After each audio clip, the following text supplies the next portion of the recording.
Whole sports all plays. Yeah. Whole sports all plays. Whole sports all plays.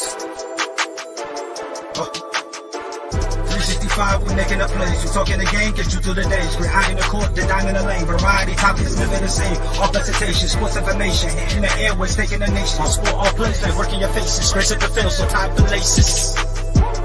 Whole sports all plays.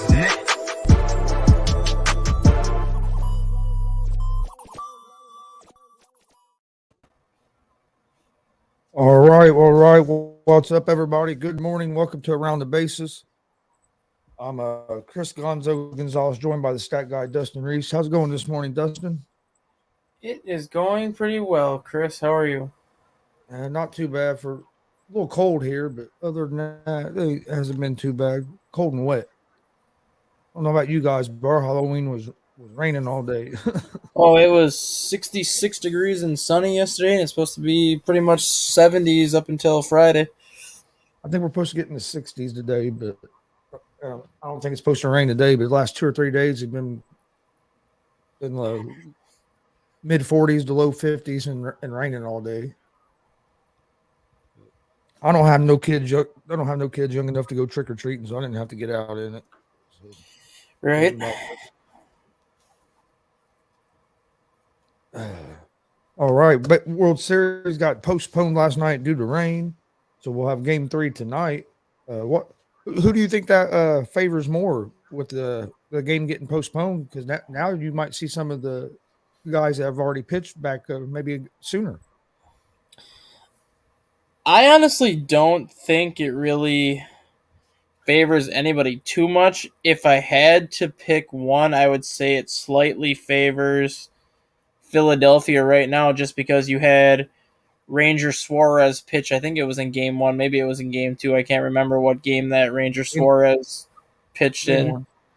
But Noah Syndergaard was supposed to start Game 3. And now with the rain out, Noah Syndergaard gets pushed back to Game 5. And Ranger Suarez now is starting Game 3. So in that instance, I kind of give the advantage to Philadelphia a little bit, just because now they can use Ranger Suarez, who already pitched once, but at least they can use him now kind of on a regular routine. But outside of that, you're really not going to see too much of an advantage, because Houston's starters getting an extra day's rest. Houston's bullpen, which has been their strength the entire postseason, is getting that extra day's rest. So all those bullpen arms that possibly may have not been ready to go in Game 3 are now going to be ready in Game 3 because they had that extra day off. Yeah. I was wondering if maybe they were going to try to push like Nola up a game, but I think they decided not to do that. I don't think they would attempt to do that. Just at least not yet. I'm not saying it's not a possibility down the road, but like tonight you have Lance McCullers versus Ranger Suarez, which, like I said, I kind of give the Phillies the advantage on that, simply because of Suarez being able to pitch now a second time. He's been able to see some of the Houston lineup already, so he kind of knows how to attack it. Then you look at Game 4, and you got Christian Javier going up against Nola in Game 4.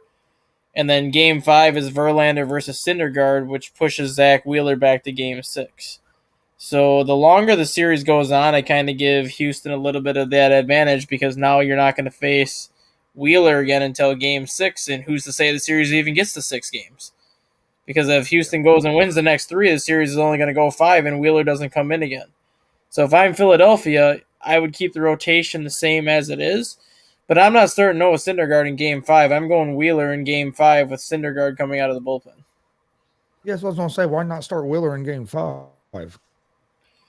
I mean, obviously everything is tentative to change. You got the extra day's rest now. Yeah, obviously everything is tentative to change, but as of right now, they have Wheeler going Game 6, and like I said, if the series doesn't even go Game 6, Houston dodges a major bullet where they don't have to see him a second time. Because you had a travel day after Wheeler pitched, and then a postponement, and then you could have 2 more games, so that'd be going on his 5th day. So I'd pitch him in Game 5, and I guess it depends on how the series is going too. But honestly, Philly starters I mean, Nola or Wheeler didn't pitch real great in them first two games. I mean, Nola got roughed up really early, Yeah, and you have to look at how he pitched he the pitched last time decent he pitched after in that. Houston at the end of October when he gave up absolutely nothing in 7 innings. Yeah, I mean, so I'm not overly shocked that Nola got hit hard in game one just because we talked about it when the World Series started that Houston was so hot that we wanted to see how the Phillies were going to respond to that. And they took Houston's best shot that got hit right in the face right away. yeah, And once they got hit in the face, they battled back, tied things up, and then JT Realmuto ended up winning the game after tying it up. So you have to give Philadelphia a ton of credit for the way they battled back because I don't think there were too many teams. And you can say that with the Yankees, you can say that with Seattle. Neither one of those teams was able to make up even a 1 or a 2 run deficit on Houston, let alone a 5 run deficit. yeah. And Philadelphia made it look really easy when they did it. So And you have to give Philadelphia a ton of credit for that. I was just more shocked in game two with how badly Wheeler looked yeah, when you look at how strong he's been all postseason long. and in game two, even in game two, Philly almost battled back and got back in that game. I mean, they were just a few inches away with that would have been a 3-run bomb by Schwarber. And who knows what happens after that? They end up getting 2 runs that inning, but I mean, if they got that 3-run homer, who knows if they would have still added on those 2 runs? I mean, that could have changed the whole momentum of the game. So Exactly. And I do like the way Philly's been battling back, but they've been. I mean, they've done it all playoffs when they've been pretty hot. But I like how they've been able to battle back when they get down 4 or 5 runs. The game hasn't just been over. oh no, I agree. And like I don't think anyone expected this series to be a blowout by any chance. I think most people kind of expected this to go 5, 6, maybe even 7 games. But if you would have told me in game one that Houston had a 5-0 lead after what was it, 3 innings or something like that, if you would have told After me that three Houston innings, had a 5 run lead after 3 innings, I would have said, well, I guess Philly's going to have to battle back in game two and hopefully go back home 1-1. yeah, Well, they are going back home 1-1, but they managed to battle back in a game that they probably had no business battling back in. So that right there shows you that this Phillies team is not going to go away no matter what the score is. yeah. Yeah, I'm looking. They're showing that, and then another thing about this World Series, the World Series opener had the best viewership in 3 years. So even though you didn't get like a Yankees or one of them teams in the World Series, people are still watching it. Well, we talked about that though. I think how everyone was saying that this was not going to be good for viewership because it wasn't a big market team, but at the same time, big market teams don't always draw the best in terms of World Series and viewership because people get sick of seeing the Same same team. teams in the World Series all the time. So if you Yes. get a team like Philadelphia that got on the run they've gotten on and just kind of have surprised everybody, of course it's going to draw a lot of viewership. Philadelphia's a big market to begin with, so obviously the Philadelphia market, the East Coast market, everybody out east is going to be paying attention to that. Yankees obviously are going to be paying attention to this World Series because Houston's the team that beat them. So I mean, yes, you're still going to get your viewership. I mean, there's not And ever going to be a situation where you're not going to have World Series viewership. you're gonna get all the people that hate Houston are gonna watch because they're gonna hope they get beat. All the people that hate them because of 2017. And then now there's been a couple things come up in this World Series. Somebody was using a bat. They told me couldn't use no more. And then wasn't there something about Yeah, one of the pictures they said was uh, rubbing all different places? But I don't know if anything ever came of that. But the bat was nothing's ever come from either one of those. At least not yet. Who's to say like what might come from it later in the World Series if people do a little bit more digging. I'm not going to sit here and accuse them of cheating again. I'm not going to sit here and say anything like that. But of all teams to even do something that's like remotely sketchy, yeah. why would you want to draw the attention to yourself all over again on the big stage? And I like when it happened before, I wasn't when they were talking about the whole sign stealing thing and all this and all that. I wasn't really too like keen on it. I'm like, okay, they stole signs, so what? It happens all the time. Yeah. But then when they were starting to talk about like the mechanics of it and using electronics to do it, I said, okay, now if this is true, that's crossing the line. And then you kind of saw more and more evidence come from it. And then you had that video of Jose Altuve where everyone was trying to celebrate with him after winning the game and rip his jersey off. And he basically held Yeah. his jersey together because he knew that if he ripped it off, there was going to be something there that kind of was like, what is that? So if all the teams that you would think that would kind of want to avoid controversy all over again, Houston would be that team. And go figure, 2 games into the World Series, there was a controversial moment, and now Houston's kind of under the microscope again during the World Series. Yeah, you would think they wouldn't take any chance that was going to get the spotlight back on them, because I was the same as you. When it was coming out in 2017, we talked about them about the sign stealing. I was like, well, that ain't nothing that all the teams don't do. But when you're using buzzers and stuff, that does make it a little different. But I'm the same way. I'm not going to complain this year and start saying that they're cheating. But you're going to get a lot of people that even now that if they win the World Series, just because there was something mentioned, that are going to be on that train that, well, they won it because they were doing something they shouldn't have done. So you just opened a rabbit hole that didn't need to be open. Yeah, and like I've always given teams the benefit of the doubt. And I'm the same way with Houston. Like, yes, when it happened, obviously I wanted them to be punished to the utmost. Like, you did what you did. You should be held accountable for it. And yes, some of the people did get punished. Like Alex Cora got punished, AJ Hinch got punished, and Josh Reddick, and some of the players got punished. I know a lot of people feel they didn't get punished enough, but some of them still did their time. And you see it all over like every sport, whether it's football, basketball, hockey, whatever. If you break the rules, you're going to get punished in some regard. And once you serve your punishment or serve your time, like they always say, then you kind of are allowed to come back with a clean slate, even though I know a lot of people don't feel that way. But if by chance Houston gets caught for something, and like I said, I'm not going to sit here and say, oh, yeah, they did this, they did that, just because it's only hearsay at this point and it's only Yeah. controversy. But if they do get caught for something in this World Series again, I don't care what it is. I don't care if it's an illegal bet. I don't care if it's pine tar. I really don't care what it is at this point.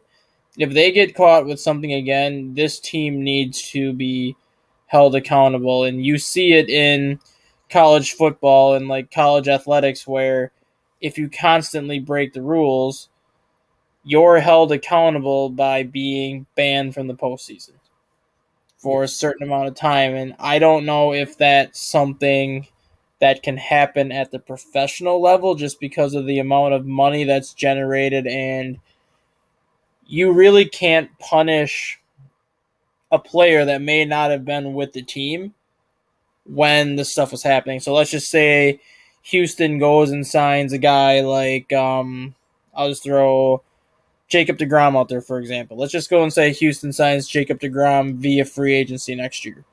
And all of a sudden it comes out that Houston was using pine tar. Houston was doing other illegal stuff again, just because, like we said, there was the controversy already. Why should Jacob DeGrom be punished for something he wasn't a part of? Why should anybody No.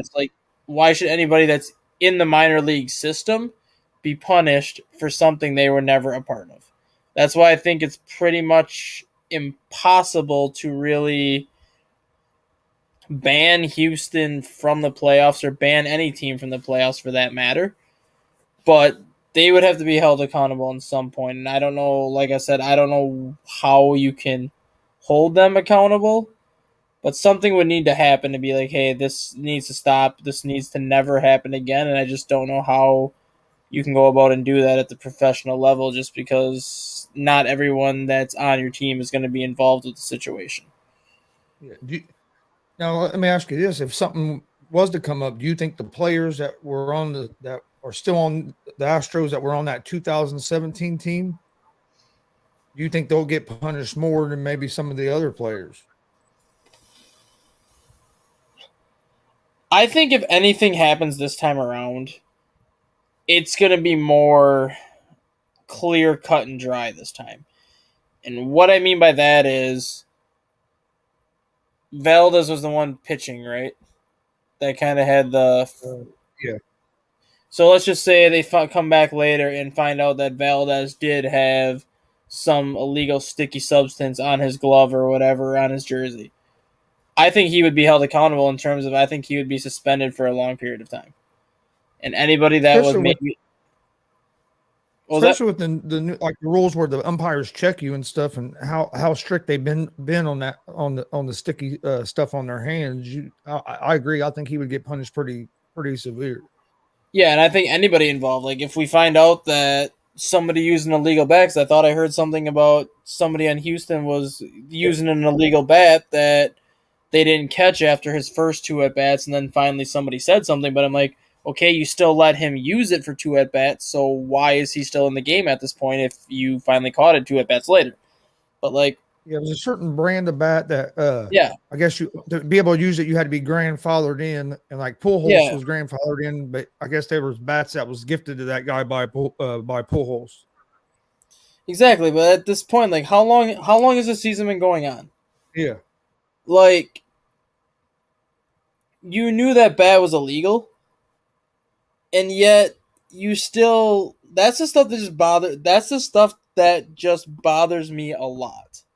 Like, you knew the bat was illegal, and you've known it's been illegal for basically forever, and yet you still I think it's been like continue 3 or 4 to. years.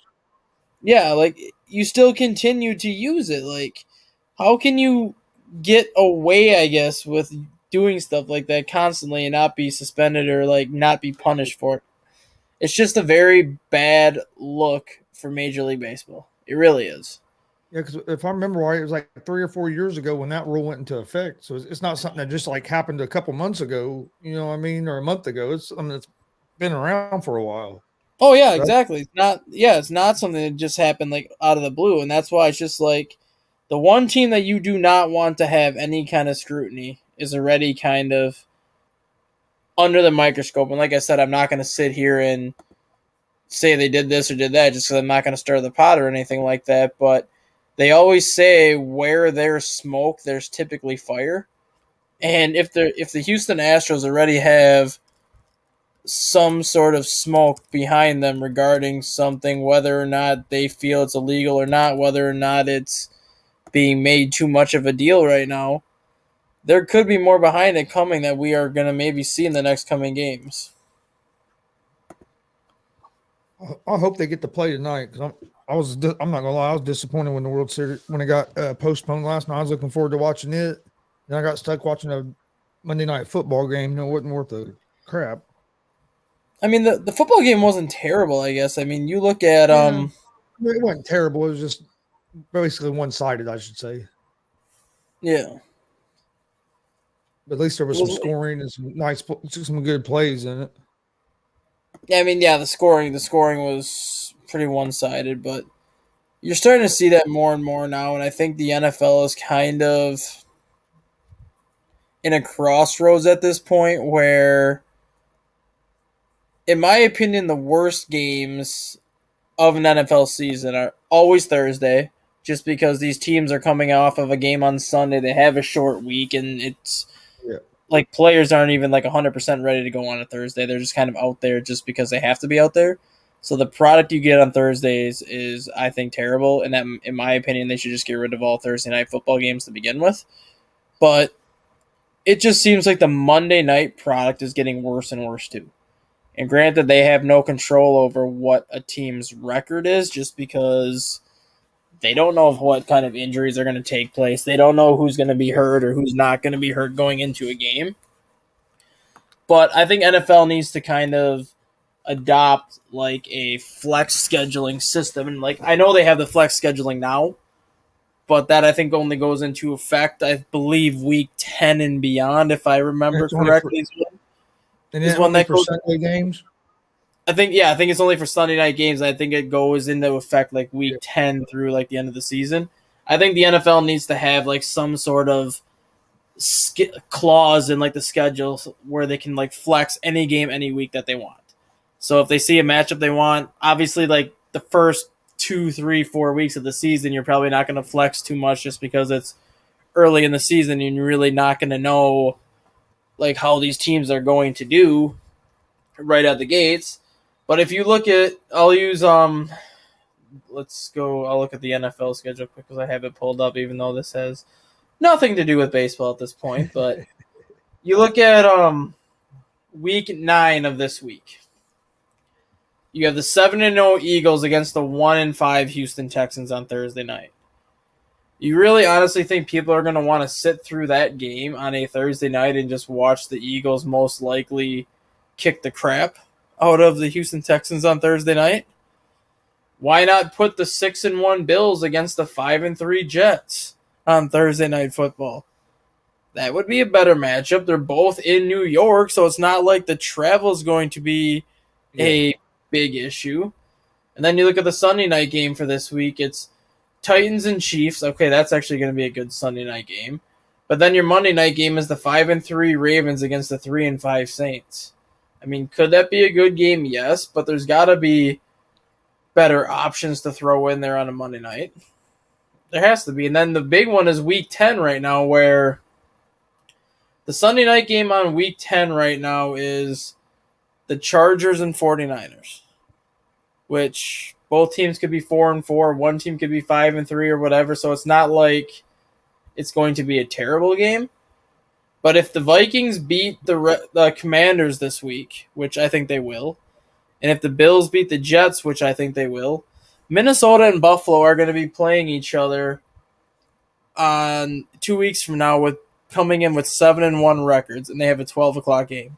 Why is that game not being flexed into Sunday night?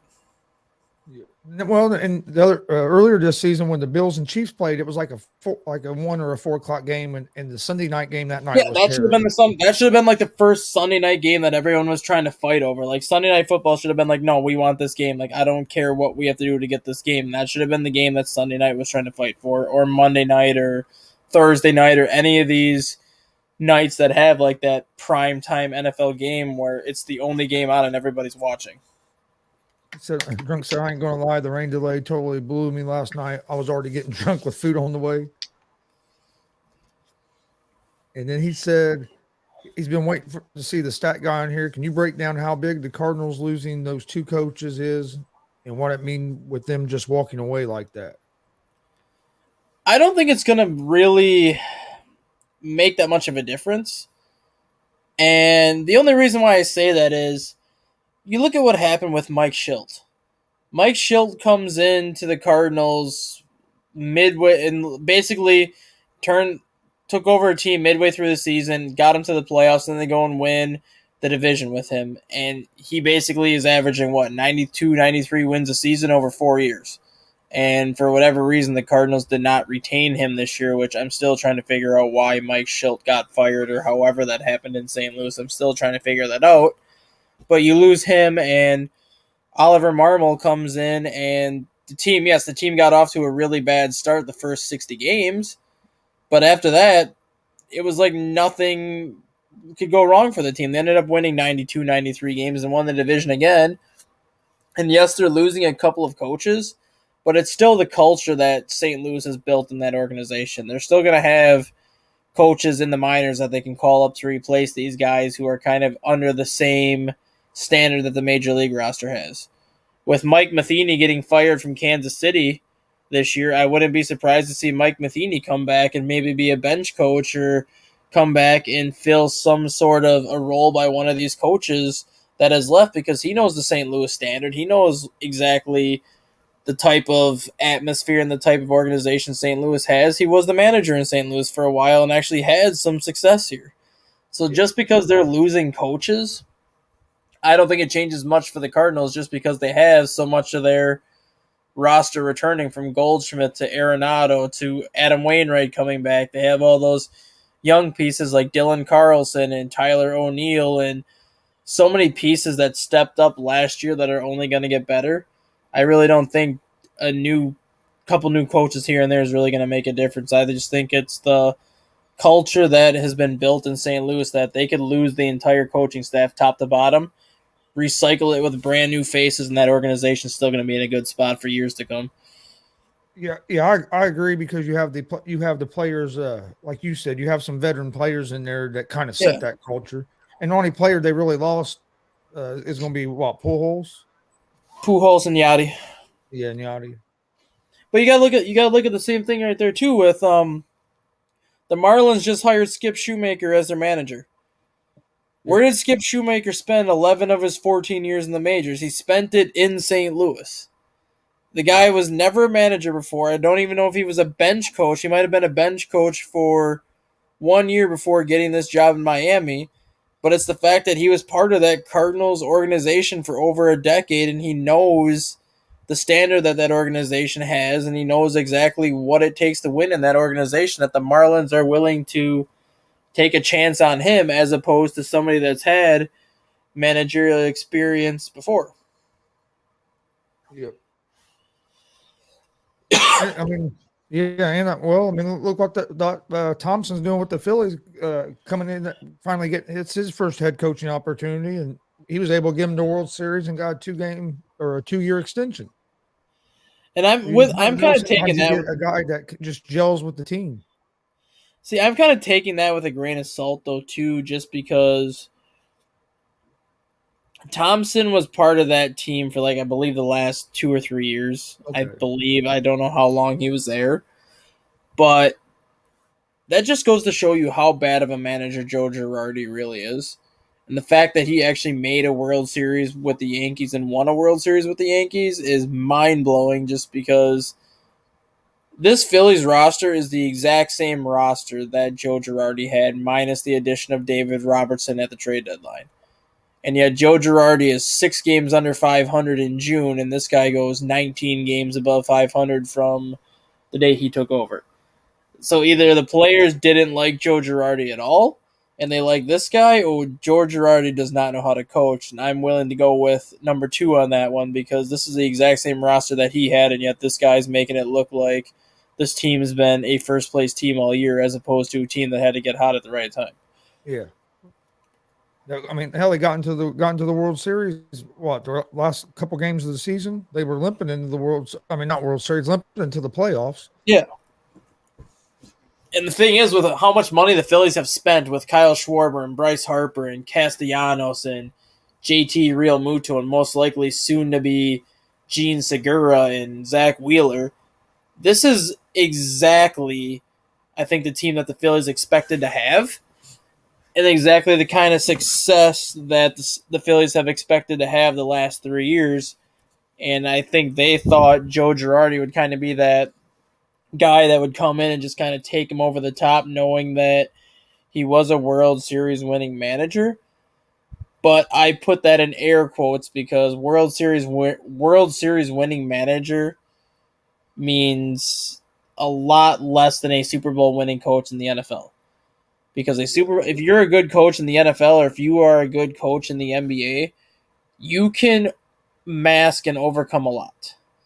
But in baseball, if you're a bad coach, you can still win a World Series. And as much of a Cub fan as I am, Joe Madden was not a very good manager. Joe Madden got lucky to fall in the situation that he fell in Chicago. And he was blessed to have a team that could cover up a lot of his managerial flaws, and they ended up winning the World Series despite some of the decisions that Joe Madden made. And that's the thing with baseball. You don't need to be a good manager to win a World Series. You just need to have a lot of talent around you that can kind of cover up the things and the mistakes you make. And you could say that with Dave Roberts in Los Angeles. Well, and in baseball, knowing how much he's failed in the playoffs, I think people are starting to wonder how good a manager he really is, despite that team winning over 1,000 games in the last decade, which is unheard of these days. But I think a lot of people are starting to wonder how good of a manager Dave Roberts really is, or if it's just that Dodgers team has so much talent that they can kind of really overcome his decisions that he makes. And I think they've done that a lot. It's just that once you get to the playoffs, one little mistake here or one little mistake there can ultimately cost you a series, and that's kind of what it did against the Padres this year for the Dodgers. Oh no, yeah, I agree with you. Plus, and in baseball now, especially nowadays with how relevant analytics are, some of these managers are just puppets and or aren't even making decisions hardly anymore. Yeah, with like what you just said about analytics, I was about to touch on that too. You see so many managers now, like it seems like they're just pulling names out of a hat as to who they want to pitch the seventh inning, as to who they want to bat in the eighth inning. It seems like there's no strategy to it anymore. It's just that, oh, I'm going to throw this name out here because this pitcher has a 3,700 spin rate on his breaking ball, and the batter that's hitting right now doesn't hit anything over 3,500 RPMs. Yeah. Who in the heck spends time finding this crap? Like, throw a guy out there. If you think your pitcher's going to do well, throw him out there. Who cares what his spin rate is, or who cares what the batter's average is against a certain pitch? Just pick a guy and throw him out there. Stop trying to get so technical. Yeah, they try to go. They live and die by numbers all the time, and the managers don't even get to use like the feel of the game. A lot of baseball is the feel of the game, and who has the momentum. And do I have a pitcher that's hot? Is my pitcher hot? He's pitching good. I'm not taking him out just because he's getting ready to face the order for the third time if he's in a groove and he's only throwing 75 pitches. I mean, it just don't make, to me, that makes no sense. In baseball nowadays, it's like they're in a hurry to get to their bullpen, no matter how the starting pitcher is pitching. Yeah. So, yeah, he said the Philly roster is exciting to watch. Yeah, it is, but he still says Houston in 5. I agree with Stat Guy. You can definitely win a World Series with a bad manager. Yep. We've seen that.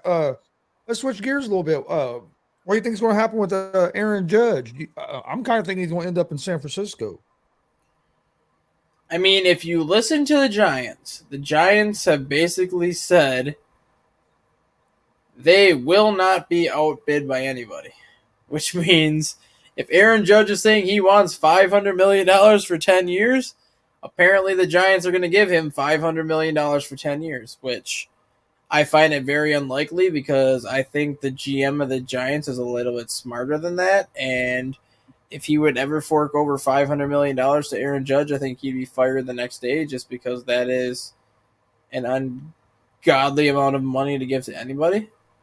Personally, I don't think I think I would try to get him for like a 7-year contract. 10 years and only being 30 years old.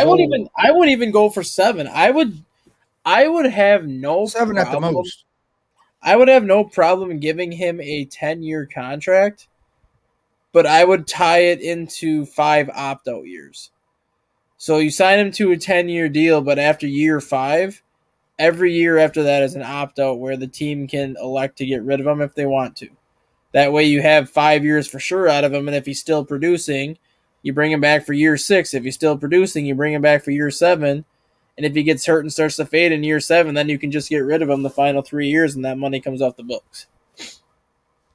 Yeah, that wouldn't be bad. But if you can work out something like that, but I wouldn't just sign him to a 10-year deal, all guaranteed, or something like that. You're crazy. I agree with you. The general manager should be fired the next day. And I don't necessarily agree with that comment there, but I do think somebody this free agency is going to fall in that category as one of the worst. About Judge being the worst baseball contract. Yeah, I don't think he will be one of the worst contracts ever, just because the DH is going to save him, where he can play DH if they don't want to use him in the field, and as long as his bat is producing, it's going to end up, if he averages 45 homers a year and 100 RBIs a year, that contract's going to pay for itself. But the one player that I think is going to end up being one of the worst contracts in baseball history is Carlos Correa, because there is no way in hell that Carlos Correa is worth $30 million a year. There's no way in heck that a team should be giving Carlos Correa a 10-year deal like he wants, especially being that he's already 30 going on 31. And if he thinks anyone's going to give him a 10-year contract, $30 million annually, he's nuts.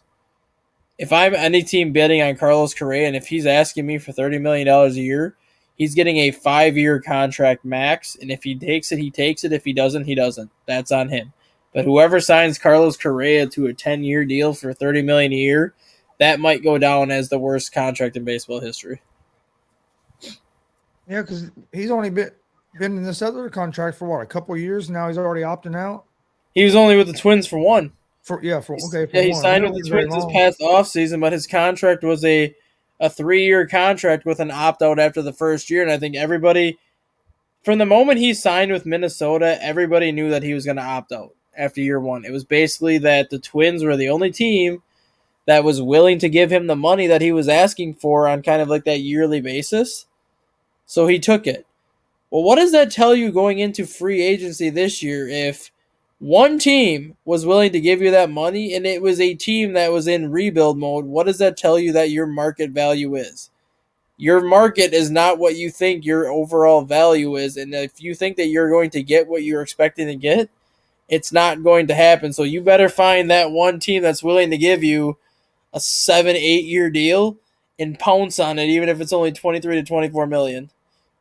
Yeah, it's not like he had a great year this year where it's going to make a lot of teams be more interested in him. No, it's not. And that's the other thing, too. If you're going to pay a guy $30 million a year, and obviously paying somebody $30 million a year is a huge ask, and there's not too many athletes in the world that are worth $30 million, in my opinion. There's like 2 baseball players that I think are worth $32 million, and that's it. The rest of them are kind of maybe 2025. But if you look at Carlos Correa since he's come into the majors, he's been a good player, but not necessarily a great player. He's never had 30 homers in a season. His career high in home runs was 26 home runs back in 2021. He's never had a 100 RBI season. His career high was 96 back in 2016, and then he had 92 in 2021. He stole 14 bases in 2015, 13 bases in 2016, but he's stolen a total of 6 bases since 2016. And his batting average has pretty much been in the 270, 280 range. So, I mean, his batting average is pretty solid. He's a 279 career hitter, so his batting average is pretty solid. But he's never been a great player.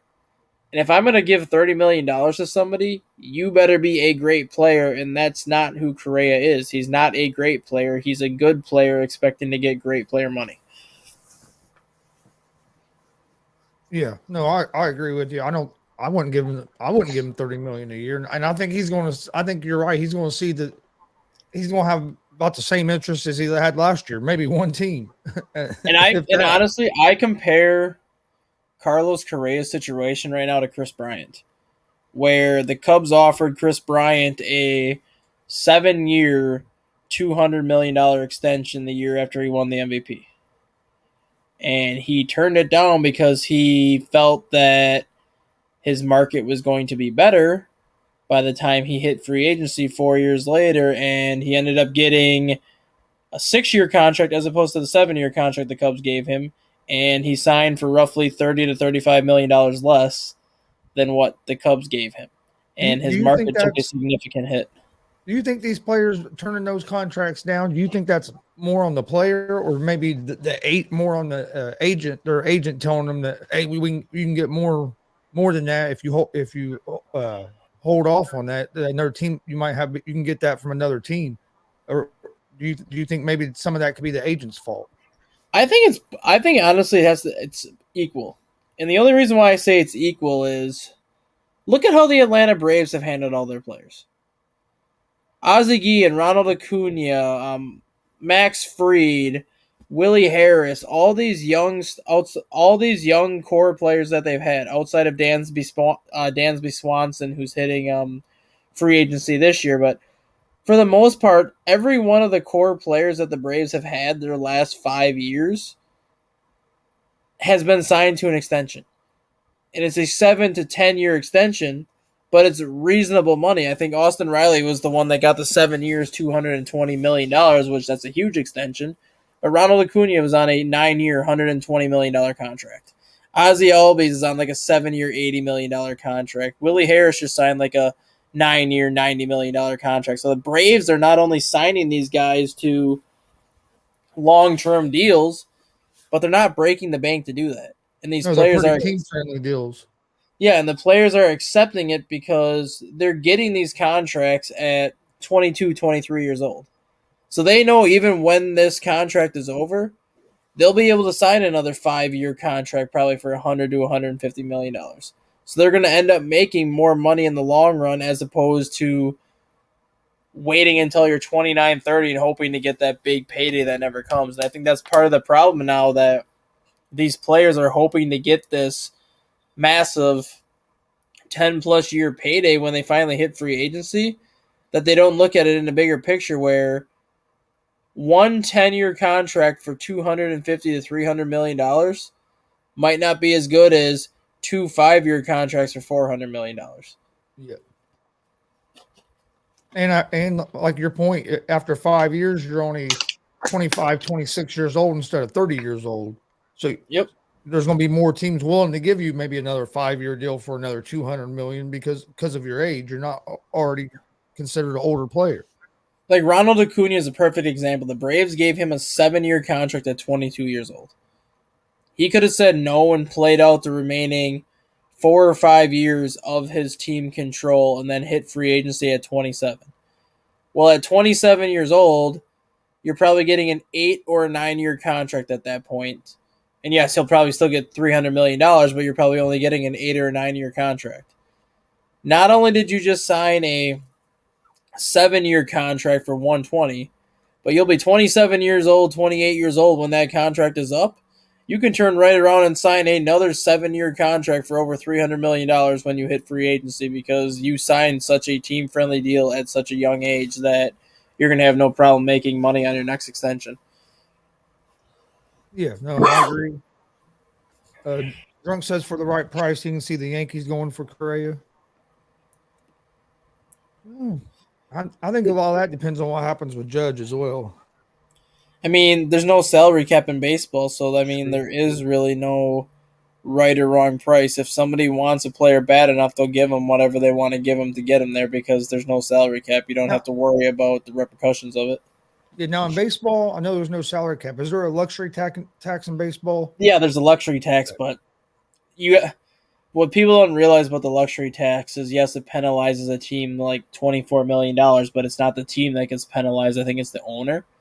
But even to get to that penalty, you have to be over the luxury tax 3 years in a row.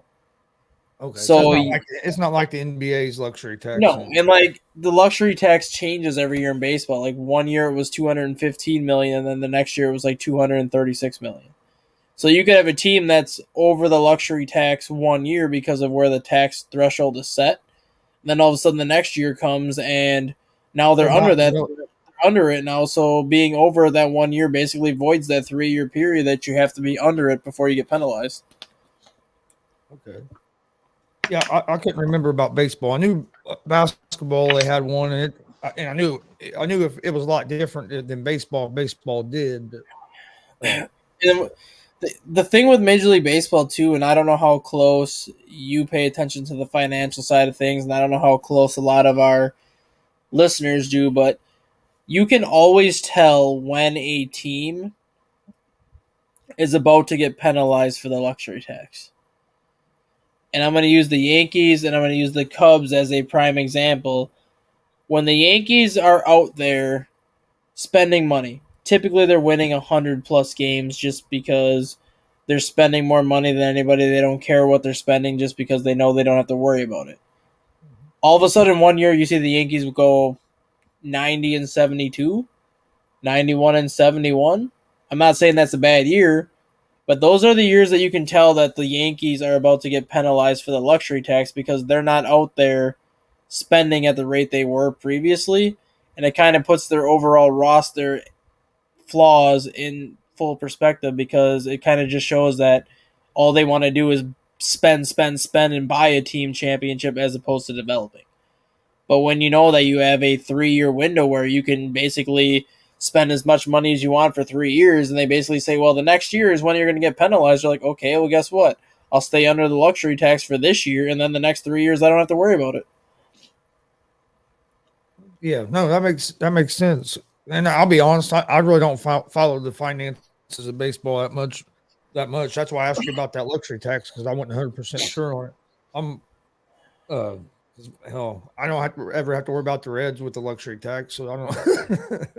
I mean, why do you think the Padres went out and spent at the rate they spent in 2020 and 2021? And this year, they didn't really do a lot of spending this offseason. They made a lot of they made most of their damage on the trade market. They traded for Sean Manaea. They traded for Juan Soto. They traded for Josh Hader.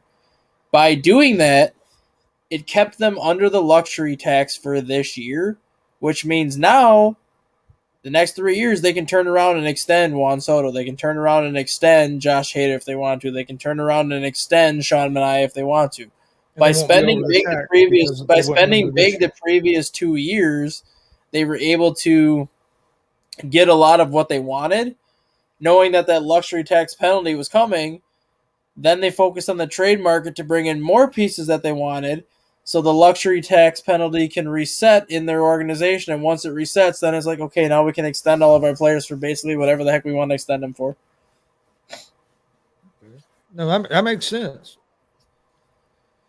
And so in the Padres, man, I think they're going to be real good next year, because you're going. I mean, look how good they were this year, and you're going to get Tatis back, and like you're saying, they'll be able to spend more money if they want now as well. Which, I ain't gonna lie, I was surprised the Phillies got past the Padres. A lot of people are.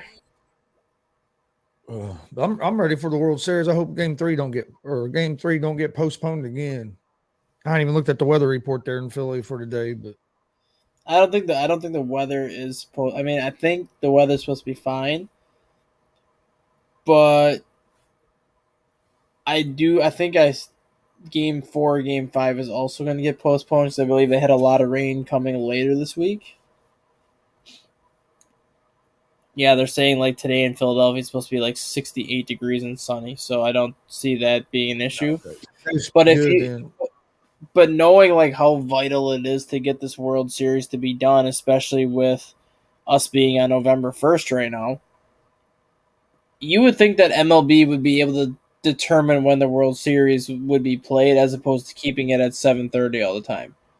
So with Philadelphia you don't have to worry about weather in Houston because they have the retractable roof and everything. But let's just say for Game 4 in Philadelphia, the World Series is supposed to start at 7 o'clock Eastern time like it always does. But it says there's an 85% chance of rain after 8 p.m. Why not bump that game up to 5 p.m. Eastern and try to finish it before that rain comes, as opposed to risking having to postpone it? Yeah. People who bought World Series tickets, chances are they're probably not working that day, and if they are, they take a half day. So if you bump that game up 2 hours, chances are those seats are still going to be filled by whoever has those tickets. Yeah. Yeah, most people, if you have a World Series ticket, you're not working that day, because you're doing a lot of other things before the game. Yeah. You know what I mean? Most people are going to be tailgating and pre-game stuff before they even go to the park. Yeah. What do you think about Justin Turner getting the Roberto Clemente Award? Honestly, that's kind of like the one award in baseball I don't follow, just because every team has one player nominated. Obviously, I know the point of the award, and I know the purpose of it, and it is a terrific idea for baseball to do something like that. But one player gets nominated for that every single year for each team, and I just don't understand what goes into the nomination process. Like, I know it's what So they it's, do for the community and kind of what they so it's kind do. of like the NFL's Walter Payton Yeah, Man of the it's Year like award. what they do inside the organization and what they do outside of the Okay. organization, but everybody in that organization is doing for them. I shouldn't say everybody. I would say 90% of the organization is doing something good outside of the organization. Yeah. So my question is, who decides on what is better than the other to get nominated for that Yeah. award? Okay. Yeah. It's basically the same thing as that Man of the Year award for the NFL. Because I mean, how they're doing a lot of them players they're all doing something outside of the organization, and like you said, how do you pick what's more important? So Like no, so I agree with that. When Jason Hayward got nominated for that award, I think 2 years ago, he got nominated because he basically built a little league facility for underprivileged kids in the Chicago area and kind of basically gave them an outlet to play baseball, which is, I'm not saying that's not a good thing at all because it's a great thing. But then you had guys like I'm trying to think who else was nominated. I believe Paul Goldschmidt was nominated. Like he was nominated because he did something for like homeless shelters or people that needed food or whatever. And I just sit there and I'm like, so who decides which one of those is more important?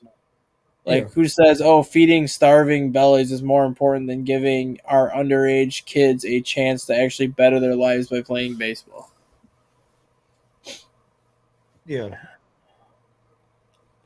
yeah. They all should. I mean, yeah, it's kind of weird. I don't know. I think it's kind. I mean, I understand the purpose of the award, like you said, but it's kind of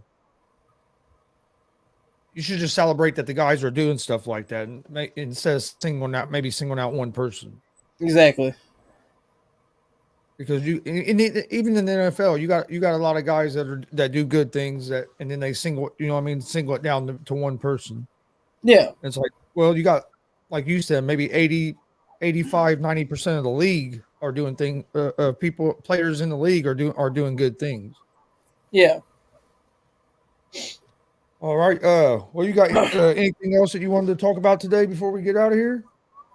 Yeah, not baseball related, but according to Adam Schefter about 9 minutes ago, former Minnesota Viking defensive coordinator and son of former Vikings coach Mike Zimmer, Adam Zimmer has died at 38.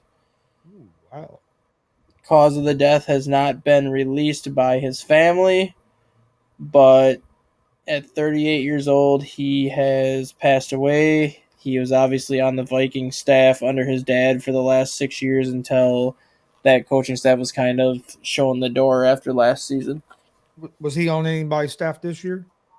No, he was on nobody's staff this year. He was with Zimmer when Zimmer was with the Bengals. And then obviously when Zimmer came to Minnesota, he came with Zimmer and was on the Viking staff from 2014 through 2021 and decided to take a year off from coaching this year. That's crazy. I'm kind of glad you mentioned that because there's something I wanted to mention. Also on Thursday, Thursday of last week, here at Gonzo Sports Room, we actually lost one of our original members, Eric Gonzalez. He was had just turned 42 years old, and he had a heart attack.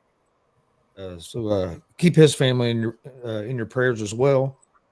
Be going to his funeral and calling hours later this week. I knew him since first grade. We've been real good friends since first grade, and he was one of the original guys that started this with me. And then he had some other stuff that he had to take care of, so he hadn't been around for a while, but doing the show. But real good dude, and way too young to be gone. Like I said, he's basically just a little over a month older than me because I'm getting ready to turn 42 this month. So keep him in your thoughts and prayers as well. That's gonna be not gonna be fun on Thursday at all. But you got any final thoughts, that guy? Nope, just hopefully everyone enjoys the final week and a half of the baseball season, and then you will get your basically 2-week break before the winter meetings start, and once those winter meetings end, it's free agent frenzy, which is one of my favorite times of year for baseball, just because once the free agent market gets going, it gets going. Oh yeah, it does. It's going to be a fun time, and then around that, it won't be too much longer after that. We'll be getting NFL playoffs. It's hard to believe that the season's almost halfway over already. Oh, my team probably isn't going to make the playoffs. We can't win. We can't score over 20 points a game. We need a new coach. Yeah, it'll happen for you. What'd you say? It'll happen for you next year. Oh, I think Reich's gone after this year. I think he'll finish the season, but I don't think he'll be back. And then with the Reds, I can see this being Bell's last year as well. Yeah, the only thing that I think saves Frank Wright at this point is, unlike the NFC that has like 5 or 6 teams right now that are 6-2, you have the Chiefs, the Bills, and everybody else, where pretty much everybody else has a chance to get those last 5 seeds. That's the only thing that's saving Frank Wright at this point. Yep. We're 3-4-1 and still have a chance to make the playoffs. Yeah. Which is crazy. But I want to thank everybody for watching this morning. Please hit that subscribe button on YouTube at Gonzo Sports Room and at the All Sports All Plays Network. Like and follow on Facebook and Twitch as well on both networks. We'll be back tomorrow at 9 a.m. Eastern with another episode of Around the Bases. We'll talk tonight's World Series game, and I'm sure we'll find a lot of other stuff to get into. But appreciate everybody watching. On behalf of Stat Guy, I'm Chris Gonzo Gonzalez, and we'll see you guys tomorrow at 9 a.m. Eastern for another episode of Around the Bases. Hope everybody has a great day. Stay safe, and hope you enjoy the baseball tonight. All sports, all plays. All sports, all plays. All sports, all plays. 365, we making a plays. You talking the game, get you through the days. We're high in the court, the dime in the lane. Variety, topics, living the same. All presentation, sports information. Hitting the airways, taking the nation. All sport, all plays, like working your faces. Grace at the field, so tie the laces. All sports, all plays.